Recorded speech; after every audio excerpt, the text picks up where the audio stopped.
Today I want to talk a little bit about proteins and their structure and where that all comes from. You can see this lovely protein here spinning around, and it looks like a tangled mess of gobbledygook, but it's not really a tangled mess of gobbledygook. It is the structure for the protein called papain. And papain is a very unique protein that comes from papaya trees. Um, so you can see your papaya over there. You might have one of those growing in your backyard. But when you cut a papaya tree, the papaya fruit, while it's still on the tree, it will leak out this white latexy rubbery substance. And in that latexy rubbery substance, if you let it dry, you can turn it into a powder and it's full of papain. Papain would be useful to the papaya tree because it breaks down other proteins. So if it has something that's trying to attack it, and it's a small little creature, unicellular, maybe just barely multicellular, um, this can be used as a self-defense mechanism. But humans have taken this and used it as a meat tenderizer. So you have some meat you're trying to prepare, and it's kind of tough. Maybe you want it to be a little bit easier to chew. You put some meat tenderizer, papain on it, and that will make your meat taste a lot tastier. So when you look at this protein, you can see there's two sides to it.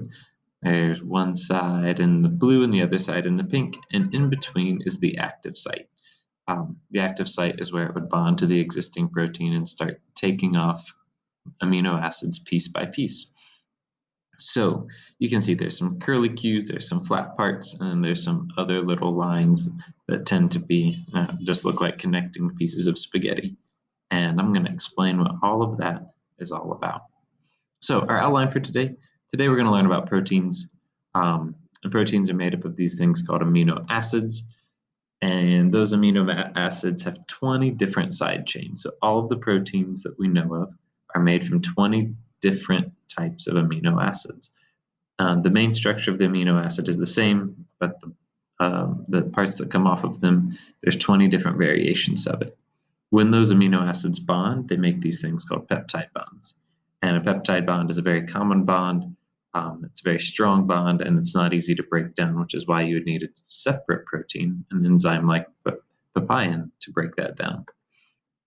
After that, we're going to look at how those amino acids that turned into long polypeptides can organize themselves into unique structures.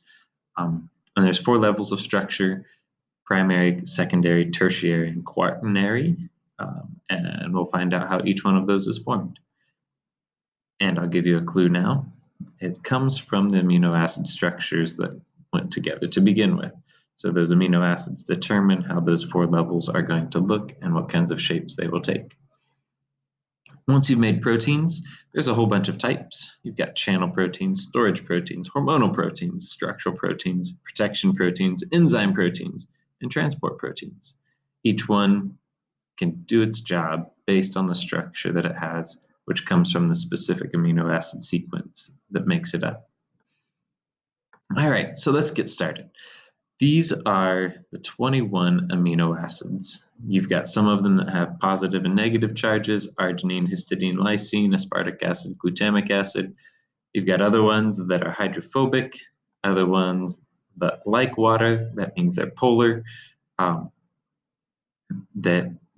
Polar.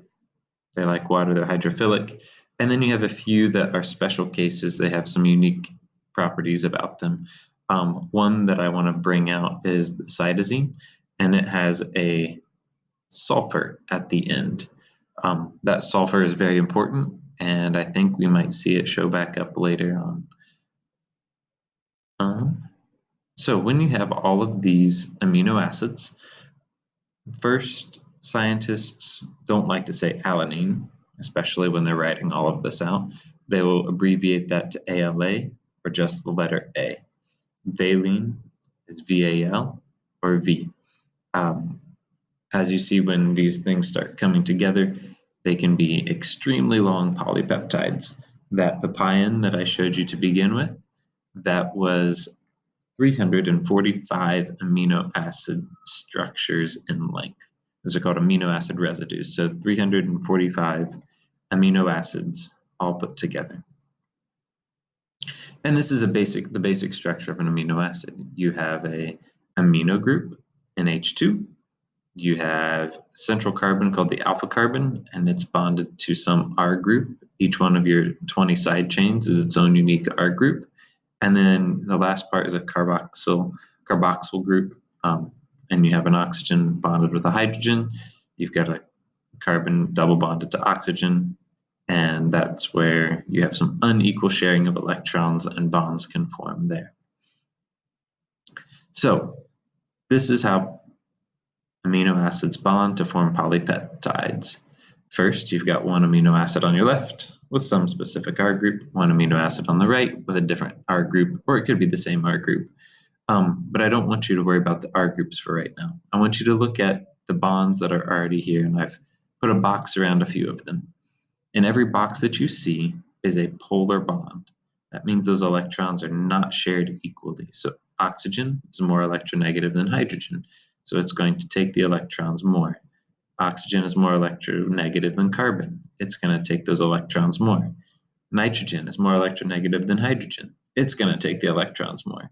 So all of those parts that are holding those electrons have a slight negative charge. Your hydrogens that are left, they have a slight positive charge. Uh-oh. So we have a positive charge on all of our hydrogens and a negative charge on our oxygen and our nitrogen that are left. As you might know, opposite charges attract. And so when these two molecules come close to each other, you have a positive charge on hydrogen and a negative charge on oxygen, and that's where you can get a bond forming.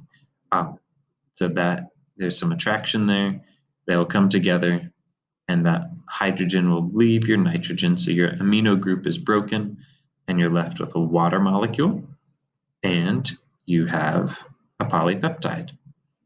That process is called dehydration synthesis. Dehydration because water was removed when those two amino acids came together, and that bond is called a peptide bond.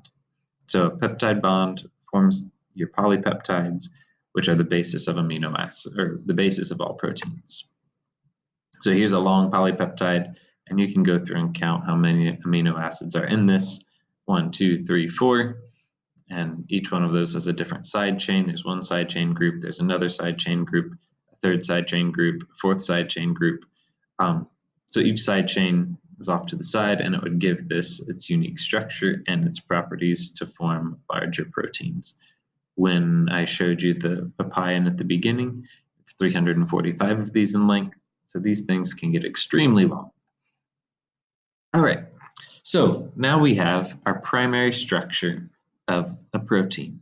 The first thing that we have to consider is the order of each one of our amino acids. So you have a cytosine, a serine, a leucine, and a phenyl group, and those are bonded all together, and just that specific order of your amino acids determines the primary structure. So each one of those is bonded together using a peptide bond. So a peptide bond is between those, a peptide bond is between there, a peptide bond is between there, and that will go on. And that order of your amino acids determines the primary structure. So it's literally a list of the amino acids that have bonded. Secondary structure, that's where our first level of order that comes out of this. So when you have your amino acids, they might form a alpha helix. And when they form an alpha helix, there is some hydrogen bonding again. You have unequal sharing of electrons between nitrogen and hydrogen. You have unequal sharing of electrons between oxygen and carbon. Those two things are attracted to each other. So when they're attracted to each other, they're going to form a fake bond, a hydrogen bond. And that hydrogen bond happens between each one of those nitrogen and carbon double bonded to oxygen. So one way that will work is it will twist up to make an alpha helix. And another way that will work, they're called a pleated sheet, where you have a beta pleated sheet or a beta sheet. and that's where you have flat rows. One of them, one strand is hydrogen bonded to another strand. So that hydrogen bonding is extremely strong when you get enough of these lined up, and it gives it this structure that is the secondary structure of your protein. And in all the proteins we'll look at, you'll get to see beta sheets and alpha helixes. So hydrogen bonding, all of those hydrogen bonds are important, and they are what hold these structures together. Tertiary structure. So now we have made individual beta sheets, and you can see those in yellow on this protein, and alpha helices. You can see a little bit of a turn down there and a little bit of a turn down there. This one has some more defined alpha helices with some beta sheets in between. And this is your tertiary structure, the overall structure of one long polypeptide. And so the one on the left, that is called a beta barrel. There's a number of those, but they are transport proteins that would be inside of a cell membrane, and there would be an opening. If I could turn this and you could look down the inside is completely empty, and it's just a hollow barrel, and that allows molecules to pass through. And then what molecules can pass through are governed by the type of amino acids that make up those beta sheets. The next molecule, this protein, that's a flavoxin, and a flavoxin is a part of the electron transport chain that's used in photosynthesis. So it takes electrons and it allows them to move on through the light reactions and photosynthesis process, and the process of photosynthesis. So the tertiary structure, you can start to see larger formations coming together. And some proteins get a quaternary structure. A quaternary structure is now when you get two large polypeptides coming together to make one protein. This protein that you see here is hemoglobin, and hemoglobin is what carries oxygen from your red blood cells. Inside your red blood cells are empty of almost everything but hemoglobin. They don't even have a nucleus. That nucleus has been kicked out after that cell was formed so it can hold more hemoglobin. And a hemoglobin is a dimer protein. A dimer means there's two of them, two parts, two polypeptides that make it up. And so the red is one protein and the blue is another protein.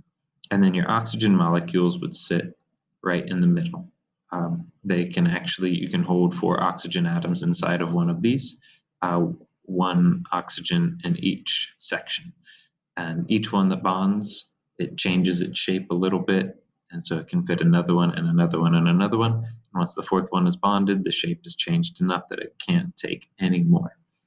And so not all proteins will have this quaternary structure, just ones that require more than one polypeptide. So that's the 4 levels of structure that happens, and it all goes back to the structure of the amino acids, the sequence of amino acids that make up the original polypeptide strand. Once you have those different amino acids turning into proteins, each one can take care of its own function. You saw a channel protein, you saw an enzyme, you saw a transport protein. The channel protein was the beta barrel, the enzyme was the papain, the transport protein was the flavoxin. Hemoglobin would be a storage protein because it was storing that oxygen while it was taking it along its path. And so you need that structure in order for these proteins to complete their actual role. So in summary, protein structure is determined by the amino acid sequence, and then that amino acid sequence, which determines the structure, controls the true function of your protein. So if you have any questions, we can talk about this more in class, but this is the base level understanding of how proteins come together in order to work.